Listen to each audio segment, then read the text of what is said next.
Hello and welcome back.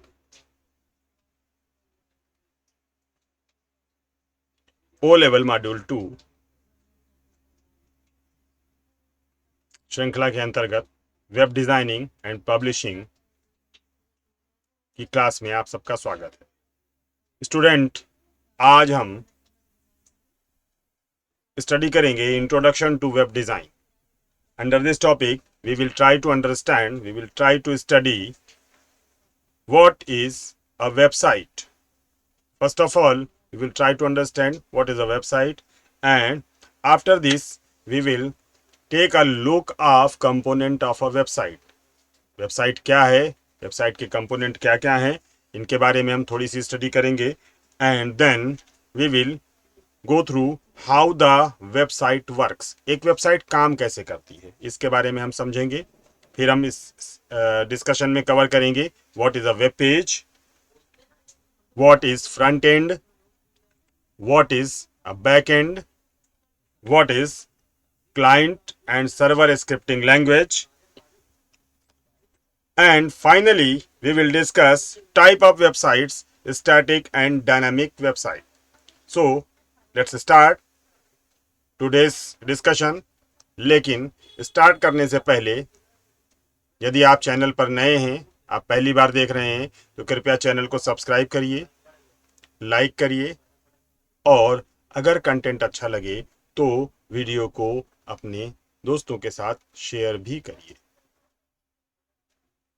ताकि बहुत ज़्यादा समय न लेते हुए स्टार्ट करते हैं। सबसे पहला पॉइंट आज के डिस्कशन का, what is a website.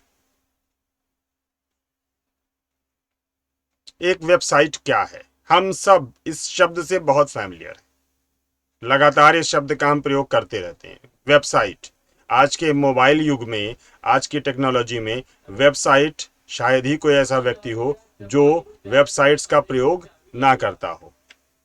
A website is a collection of many linked web pages and related content that is identified by a common domain name. It must be stored or hosted on a computer connected to internet round a clock. Such computers are known as a web server. A website are typically dedicated to a particular subject such as business, news, education, commerce, entertainment, or social networking. These are the formal points that we can say about a website. A website is a collection of many linked web pages. Simply you can say website. What is a website? Website is a collection of web pages that are linked with each other. अब web pages क्या हैं? These are special type of pages. इनके बारे में हम इसी discussion में आगे और पढ़ेंगे। ये special type of web pages होते हैं जो इंफॉर्मेशन को रिप्रेजेंट करने के लिए, इंफॉर्मेशन को प्रेजेंट करने के लिए एक खास तरीके से इंटरनेट पर, वेब पर इंफॉर्मेशन को एक जगह से दूसरी जगह पर भेजने के लिए, ट्रांसमिट करने के लिए, डिस्प्ले करने के लिए यूटिलाइज होते हैं। They have a special structure. उनका एक अपना स्पेशल स्ट्रक्चर होता है और उनको बनाने का भी एक स्पेशल प्रोसेस होता है। इसके बारे में हम इसी मॉड्यूल में आगे डिस्कस करेंगे। A website is a collection of many linked web pages and related content that is identified by a common domain name. Related content में बहुत सारे मल्टीमीडिया कंटेंट हो सकते हैं, बहुत सारे ऑडियोज हो सकते हैं, बहुत सारे वीडियोज हो सकते हैं, बहुत सारे ग्राफिक्स हो सकते हैं, क्योंकि जैसे कि आप जानते हैं कि आज के ज़माने में ग्राफिक्स, ऑडियो, वीडियोज के बिना कोई भी इंफॉर्मेशन कंप्लीट नहीं मानी जाती। इस मल्टीमीडिया एज में किसी भी इंफॉर्मेशन को मल्टीमीडिया कंपोनेंट से, ऑडियो से, वीडियो से, ग्राफिक्स से सपोर्ट करना आवश्यक है और इस तरह की इंफॉर्मेशन बहुत ज़्यादा इंप्रेसिव भी मानी जाती है। That is identified by a common domain name. Means इस सारे कलेक्शन का I have एक web page, second web page, third web page, too many web pages are there and all of these web pages are identified by a common domain name. Common domain name से क्या मतलब? Common domain name पूरी website को एक common name दे दिया गया, this identified by a common domain name. पूरी website को एक कॉमन नेम दे दिया गया। कॉमन नेम मतलब वही नाम जो हम और आप टाइप करते हैं। Means a collection of related pages, बहुत सारे पेजेस हैं जो एक दूसरे के साथ रिलेट कर दिए गए, कनेक्ट कर दिए गए, एक दूसरे के साथ जोड़ दिए गए, और इस पूरे कलेक्शन को एक कॉमन नेम दे दिया गया जिसे हम कॉमन डोमेन नेम कहते हैं, जैसे www.google.com या www.yahoo.com। This is the common domain name. It must be stored और hosted on a computer. Website कहां पर स्टोर होगी? ये एक किसी ऐसे कंप्यूटर पर स्टोर होगी, और जहां पर ये स्टोर होगी तो इसे हम कहेंगे कि it is hosted on there. Must be stored और hosted on a computer connected to the internet round a clock. ये किसी एक ऐसे कंप्यूटर पर स्टोर की जानी चाहिए, जिसे वेबसाइट के टर्म में हम कहेंगे कि ये किसी एक ऐसे कंप्यूटर पर होस्ट की जानी चाहिए जो इंटरनेट से कनेक्टेड हो राउंड अ क्लॉक, 24 आवर लगातार। जो ऐसा एक कंप्यूटर हो जो इंटरनेट पर ऑलवेज कनेक्टेड हो, ऑलवेज लाइव हो। क्यों? क्योंकि वेबसाइट तो हमेशा चलती है। google.com रात में 10 बजे खोलें खुलेगी, 12 बजे खोलिए खुलेगी, सुबह 5 बजे खोलिए ओपन होगी। ऐसा तो नहीं होगा ना कि ये आएगा कि no it is not official time, अभी कंप्यूटर बंद है, गूगल नहीं चल सकता है, अभी जीमेल नहीं ओपन हो सकता है, अभी याहू नहीं ओपन हो सकता है। कोई भी वेबसाइट ऐसा नहीं होता। Website 24 hour round the clock available होती हैं, सो दैट इन्हें ऐसे कंप्यूटर्स पर स्टोर किया जाना बहुत जरूरी होता है जो कंप्यूटर लगातार चलते रहें, और ऐसे कंप्यूटर्स को हम कहते हैं वेब सर्वर्स। ये web servers special type of computer होते हैं जो इंटरनेट के नेट से कनेक्टेड होते हैं, और ये 24 आवर लाइव होते हैं, यानी हमेशा ऑन होते रहते हैं, और इन्हीं पर आपको अपनी वेबसाइट को स्टोर करना होता है, या हम दूसरे शब्दों में कहें तो हमें अपनी वेबसाइट को होस्ट करना होता है, right. Websites are typically dedicated to a particular subject such as businesses, news, education, commerce, entertainment और सोशल नेटवर्किंग। वेबसाइट जो बनती हैं वो यूजुअली किसी एक सब्जेक्ट के लिए बनती हैं। उनका एक पर्टिकुलर सब्जेक्ट होता है। जैसे बिजनेस की वेबसाइट होगी तो वहां पर उस पर्टिकुलर बिजनेस से रिलेटेड एक्टिविटीज होंगी। ई कॉमर्स वेबसाइट होगी जो कुछ खरीद रही होगी, कुछ बेच रही होगी, बिजनेस कॉमर्शियल एक्टिविटीज वहां पर परफॉर्म की जा रही होंगी। There may be some product display, there may be some catalogue listing, जहां से यूजर या इसका वेबसाइट का कस्टमर जा करके प्रोडक्ट को देख सकता है, प्रोडक्ट की हाइलाइट्स को पढ़ सकता है, प्रोडक्ट को ऑर्डर कर सकता है, प्रोडक्ट को डिलीवरी के लिए पेमेंट कर सकता है। सच टाइप ऑफ ऑपरेशन जो कमर्शियल ऑपरेशन है, बिजनेस के लिए वेबसाइट न्यूज़ के लिए बनाई जाती है। बिजनेस के लिए वेबसाइट जैसे आपकी फ्लिपकार्ट है, अमेजन है, वगैरह वगैरह जो आप यूज़ करते रहते हैं। न्यूज़ के लिए वेबसाइट, बहुत सारी न्यूज़ के लिए वेबसाइट हैं जो मोस्ट ऑफ द बड़े मीडिया हाउसेस की अपनी वेबसाइट होती है जिन पर वो करंट न्यूज़ डिस्प्ले करते रहते हैं। एजुकेशन के लिए बनी हुई बहुत सारी वेबसाइट्स हैं, कॉमर्स के लिए बनी हुई, इंटरटेनमेंट के लिए बनी हुई वेबसाइट, या सोशल नेटवर्किंग के लिए बनी हुई वेबसाइट। मतलब कहने का है कि वेबसाइट जो भी बनेगी उसका एक पर्टिकुलर सब्जेक्ट जरूर होगा, और उस सब्जेक्ट से रिलेटेड इंफॉर्मेशन, उस सब्जेक्ट से रिलेटेड कंटेंट उस पर होगा। ऐसा नहीं होगा कि एक पेज में न्यूज़ है, दूसरे पेज में कुछ और है, तीसरे पेज में कुछ और है, इस तरह की। हालांकि मैं ये नहीं कहता हूं कि इस तरह की वेबसाइट बनाई नहीं जा सकती, लेकिन यूजुअली ऐसी वेबसाइट नहीं होती। जब वेबसाइट को डिजाइन करते हैं तो उनका एक पर्टिकुलर सब्जेक्ट होता है। Alright, so you can say क्या, website is a collection of many linked web pages that are related with a particular subject. These pages are identified by a common name that is known as domain name. Then these pages must be stored on a special computer. Which computer? That is known as web server. And this web server must be connected to the internet round the clock for 24 hours for always 365 days. Alright. This is a website. Okay. Now move to the second point, how a website works. But before this we must know about the component of a website. एक website के component क्या क्या होते हैं, किसी website के क्या क्या पार्ट होते हैं, कौन कौन से कंपोनेंट होते हैं। We will see these component one by one. First component of a website is known as home page. हर वेबसाइट में एक पेज होम पेज होता है। Home page is the first web page that appears when a visitor visit the website. The home page of a website is very important because of it provide first look of the website. You know, कहते नहीं first impression is the last impression. तो जो पहला page website का खुल करके आता है, आप जब किसी वेबसाइट को खोलते हो, जैसे मान लीजिए कि आपने वेबसाइट ओपन करनी है, आपने अपने मोबाइल पर, आपने अपने कंप्यूटर पर टाइप किया कि I want to open google.com, तो जो फर्स्ट पेज ओपन होकर के आता है वो लिख करके आता है ना गूगल करके, उसके बाद सर्च इंजन होता है, उसमें नीचे सर्च का एक बॉक्स बना हुआ होता है। That first page is known as home page. हर वेबसाइट को डिजाइन करते समय एक स्पेसिफिक होम पेज बनाया जाता है।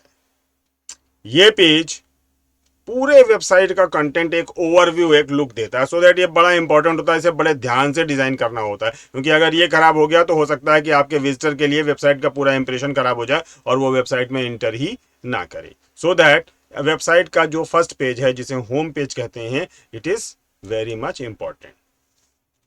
Now the second thing, address. Address of the website, technically इसे हम कहते हैं URL, stand for uniform resource locator. URL, U stand for uniform, R stand for resource, L for locator. URL of a website, हम जिस नाम को, जिस text को वेबसाइट को एड्रेस करने के लिए, वेबसाइट को ओपन करने के लिए, वेबसाइट को एक्सेस करने के लिए टाइप करते हैं अपने कंप्यूटर पर, हम सब जानते हैं। अगर कंप्यूटर पर हम वेबसाइट को ओपन करते हैं तो हमें ब्राउज़र सॉफ्टवेयर में वेबसाइट का नाम टाइप करना होता है। जैसे आपने टाइप किया कि www.yahoo.com, तो दिस www.yahoo.com ये क्या है?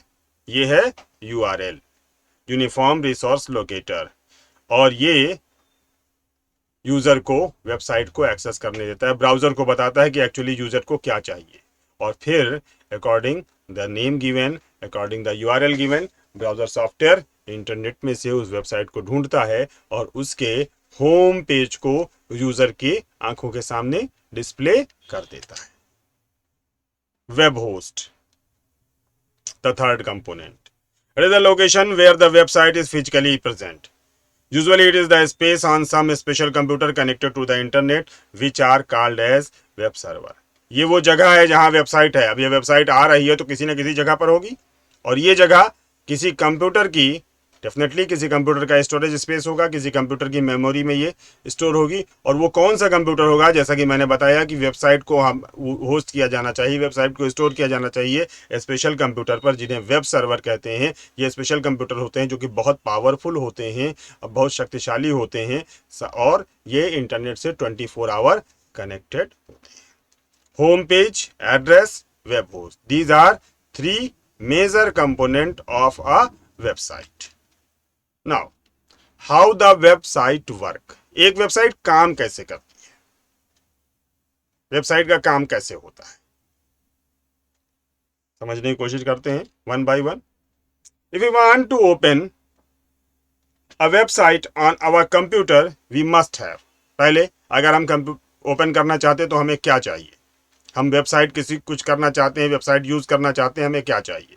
कंप्यूटर सिस्टम और लैपटॉप, मोबाइल, इस तरह की एक डिवाइस चाहिए हमें हम जिस पर वेबसाइट को ओपन कर सकें। An internet connection, internet connectivity चाहिए। अब ब्राउजर सॉफ्टवेयर एक स्पेशल कैटेगरी का सॉफ्टवेयर जो वेबसाइट को ओपन करने के लिए काम में लाया जाता है, जैसे Chrome, Firefox, Internet Explorer etcetera. इस टाइप का एक कोई ब्राउजर सॉफ्टवेयर हमें चाहिए होगा। These are the requirement for opening a website. अब वेबसाइट ओपन कैसे होगी, वेबसाइट को अगर हम यूज करना चाहें तो वेबसाइट किस तरह से ओपन होगी? So when we type the URL of website in our browser software. जब हम किसी वेबसाइट को ओपन करने के लिए अपना ब्राउजर सॉफ्टवेयर अपने कंप्यूटर पर ओपन करें और ब्राउजर सॉफ्टवेयर पर दी हुई जगह में किसी वेबसाइट का URL that stand for uniform resource locator, इसको हम टाइप करते हैं तो क्या होता है, the browser goes to the DNS server, one more name here, DNS server, find the IP address of the server that host the website. मैंने web server आपको बताया, अब यहां दो और चीजें आ गई, एक डीएनएस सर्वर और दूसरा IP address of the server that host the website. अब इसको थोड़ा सा समझ लेते हैं क्या होता है।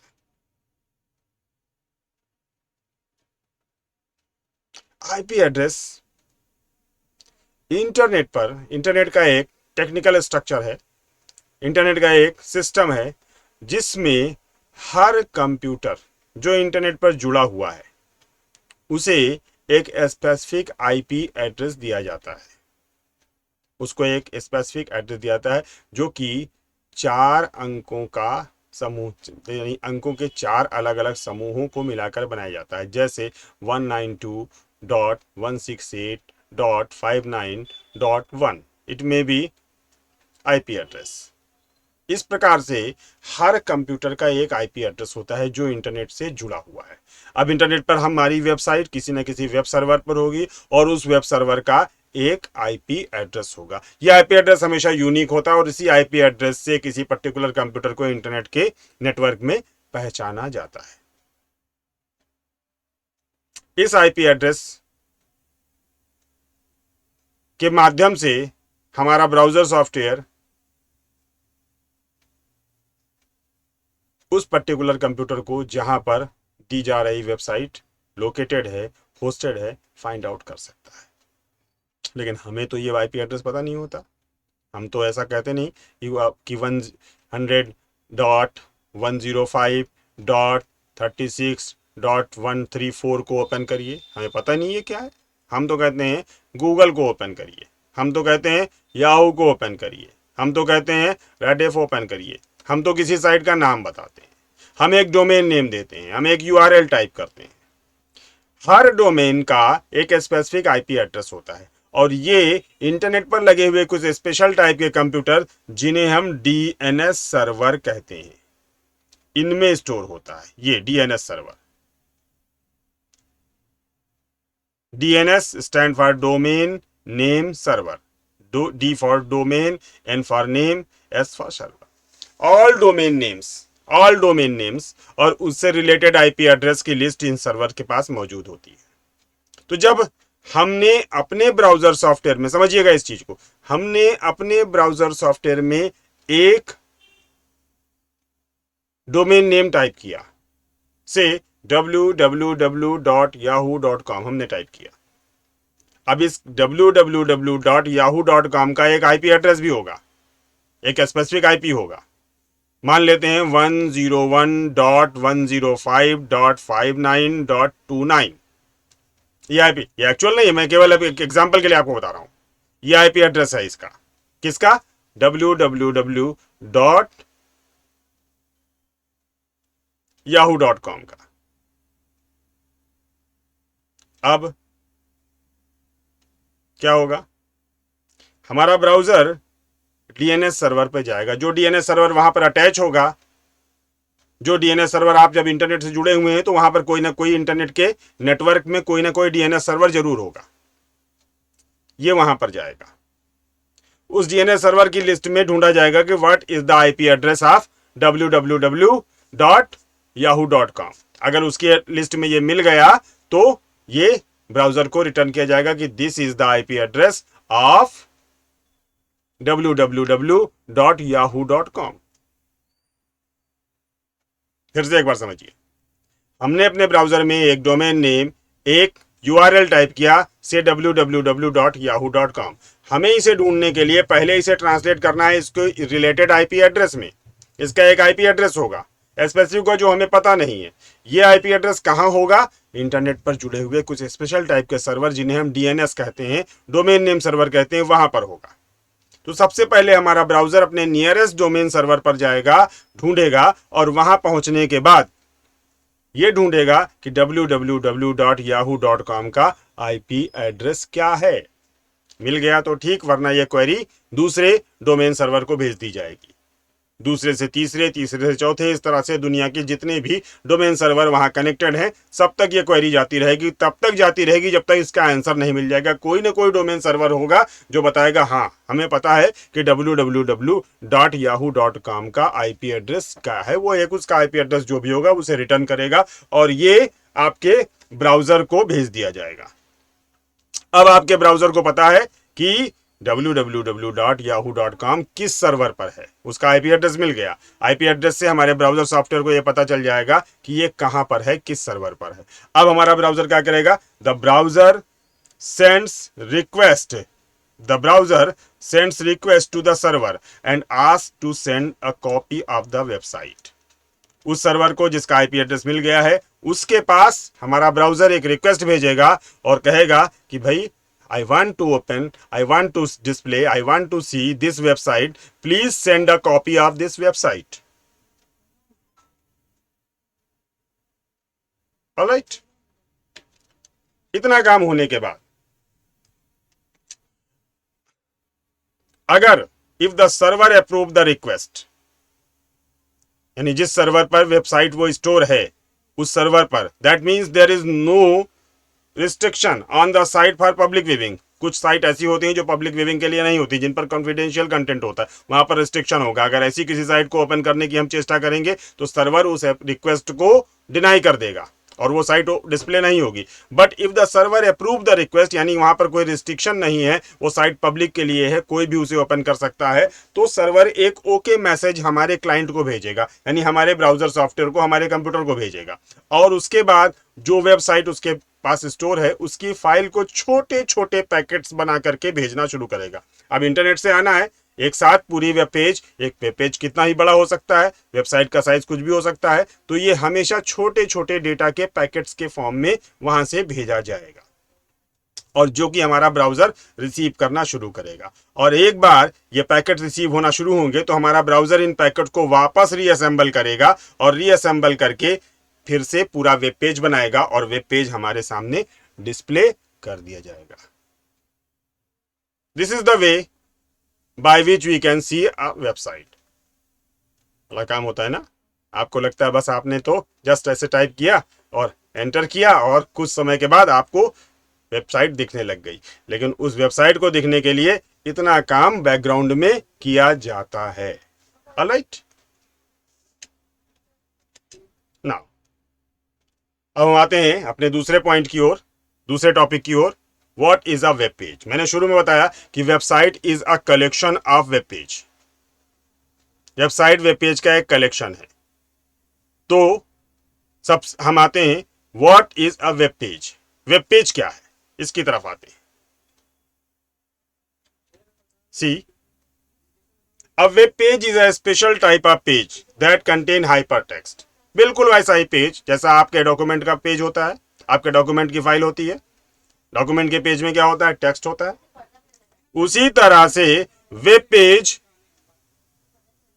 पेज में हाइपर टेक्स्ट होता है। वेब पेज में हाइपर टेक्स्ट होता है जो कि वेब पेज को बनाता है। हाइपर टेक्स्ट एक स्पेशल टाइप का टेक्स्ट है जो वेब पेजेस में पाया जाता है। और वेब पेज क्या है? It is a part of website. Hypertext are a special type of text that contain link to the other page या पार्ट। ये हाइपरटेक्स्ट टेक्स्ट की तरह से इंफॉर्मेशन डिस्प्ले करता है, लेकिन साथ ही साथ इनके ये स्पेशल होते हैं क्योंकि ये दूसरे पेज का लिंक भी रखते हैं। इन पर अगर हम क्लिक करते हैं, अगर हम अपना माउस कर्सर इस किसी हाइपर टेक्स्ट के ऊपर ले जाते हैं, तो आपने देखा होगा कि वेबसाइट को जब हम देखते हैं तो कहीं कहीं पर हमारा माउस का कर्सर कुछ इस तरह का एक स्पेशल शेप बना देता है। यह हाइपर लिंक होता है।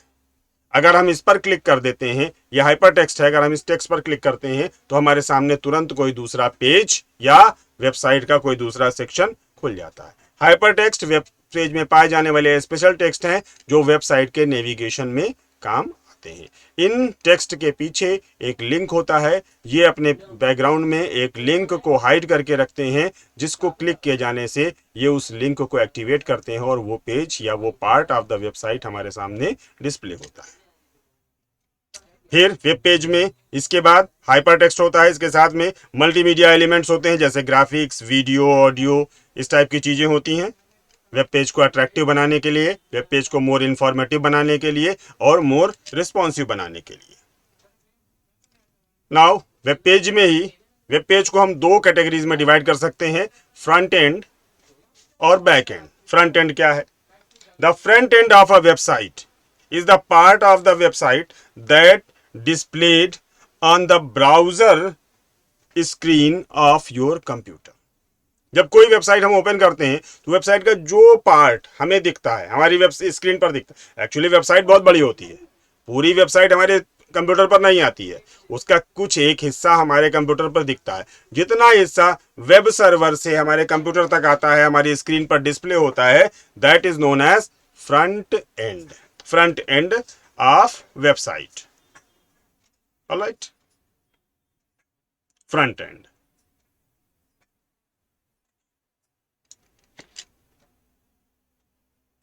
इसे हम, चूंकि ये क्लाइंट पर आता है और क्लाइंट पर एग्जीक्यूट होता है ये कोड, तो इसे हम क्लाइंट साइड भी कहते हैं। It include everything that user experience directly, text, colors, button, images, menus, जो भी कुछ आपको वेबसाइट में दिखता है।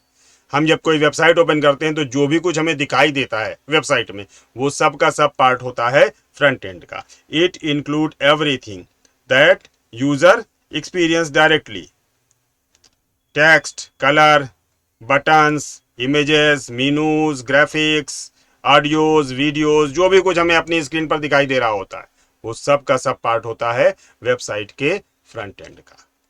Now the next thing is back and. Back and part of the website. Back and क्या है? The back end of a website is the part of website that never display on the browser screen of your computer. ये हमारी browser screen पर कभी display नहीं होता, हमें दिखता नहीं है, लेकिन हम इसे फील जरूर करते हैं, हम इसे यूज जरूर करते हैं। एक वेबसाइट जब चलती है तो उसका वो हिस्सा जो हमें दिखाई देता है, उसके साथ में उस हिस्से को फंक्शनैलिटी प्रोवाइड करने के लिए बैकग्राउंड में बहुत सारे डेटा, बहुत सारे कोड, बहुत सारी इंफॉर्मेशन रन करती है, और ये सारा कुछ पार्ट होता है बैक एंड का। It consist of those part that are never displayed on the screen but used to provide functionality to the front end. आपका जो फ्रंट एंड है उसमें कोई बटन है, उसे क्लिक किए जाने पर क्या होगा, कौन सा एक्शन परफॉर्म होगा?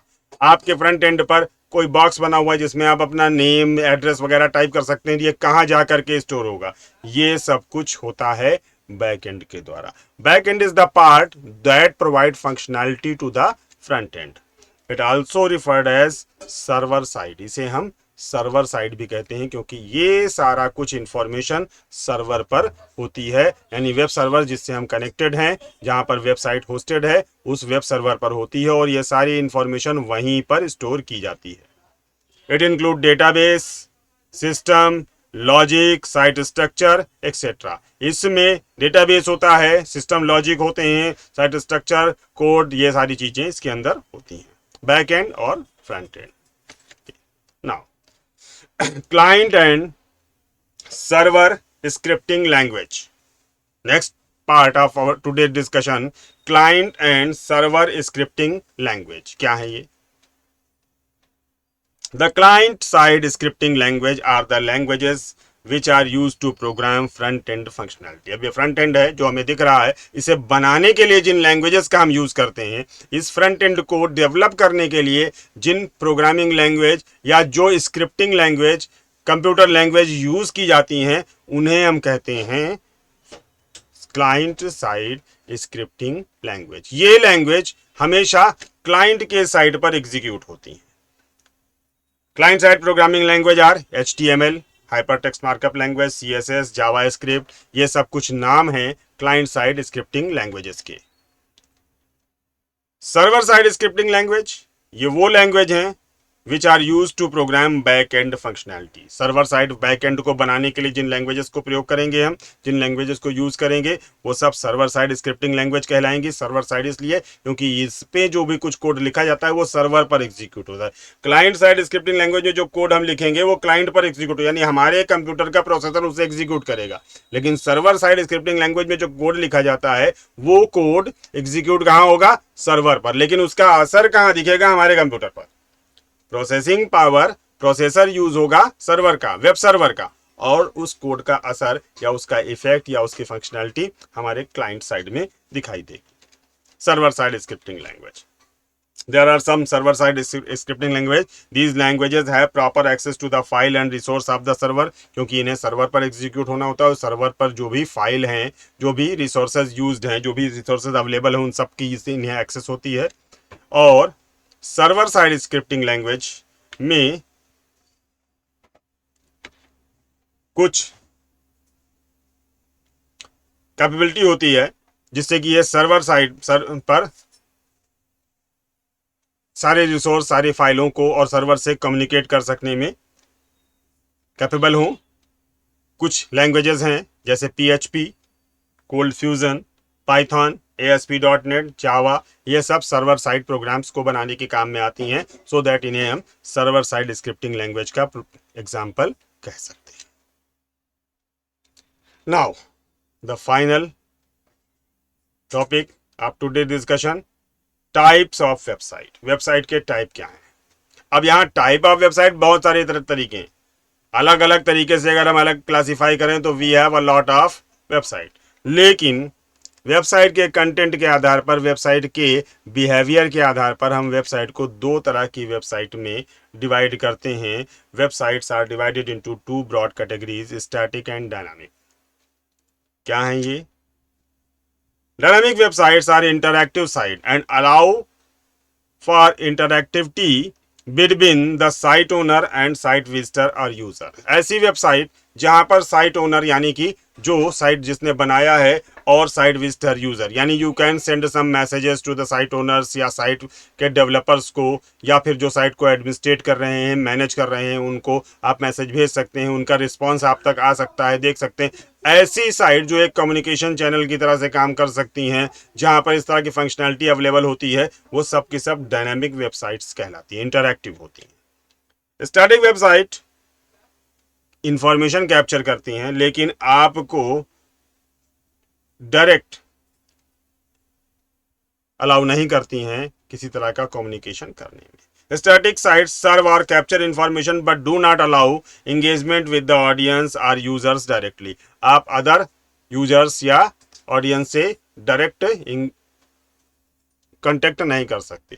जैसे चैटिंग साइट्स वगैरह होती हैं, सोशल नेटवर्किंग साइट होती हैं, ये डायनामिक वेबसाइट है जिनमें आप other users, site owners, site managers, इनसे डायरेक्टली इंटरेक्ट कर सकते हैं, अपना मैसेज भेज सकते हैं। लेकिन स्टैटिक साइट पर आप अपनी इंफॉर्मेशन भर तो सकते हैं बट कोई भी कम्युनिकेशन डायरेक्ट अदर यूजर्स से या वेब मास्टर से या फिर आपके साइट ओनर से डायरेक्ट कम्युनिकेशन पॉसिबल नहीं होता है। Static site, static type of website. Alright, so this is all about today's session. I hope कि ये सारी बातें आपकी समझ में आई होंगी।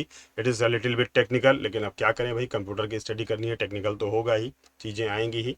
फिर भी प्रयास मैंने अपनी तरफ से किया है कि मोस्ट ऑफ द थिंग्स आपकी अच्छी तरह से समझ में आए। फिर भी अगर कोई चीज़ नहीं समझ में आ रही है, कहीं पर कोई प्रॉब्लम हो रही है, you can write your queries in comment section. मैं ट्राई करूँगा कि ज़्यादा से ज़्यादा आंसर्स दे सकूँ।